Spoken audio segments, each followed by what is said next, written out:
New age romance, old world love, all of these things, we're all doing it wrong, basically. Today's session opened my eyes to a bunch of insights which basically go on to show how we repeat our old patterns and habits and expectations and things like that, which come back to bite us eventually.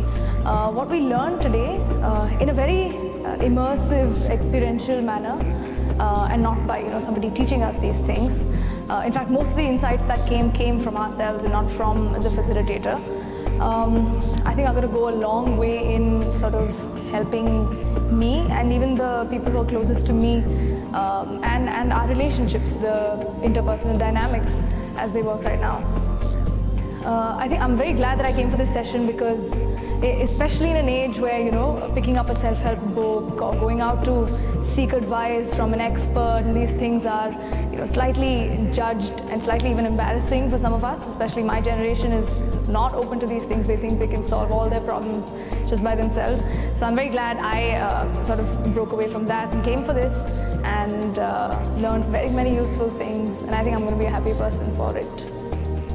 Specifically, what I took away from today's session is very useful and easy to practice sort of tools and techniques which Sujata shared with us.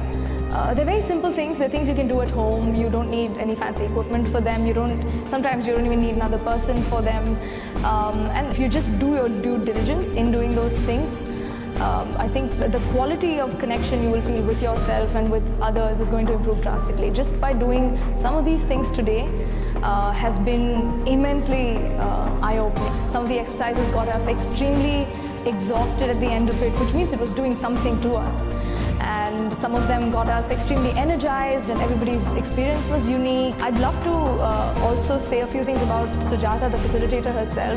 I've known her for a bit, but seeing her in this environment with a dozen other people, new people, and the way she brings a bunch of people and the atmosphere within the room itself together is just absolutely lovely. You feel a sense of reverence at the end of the session. The kind of peace you would feel is comparable to something you'd feel, say, in a temple or a mosque or a monastery.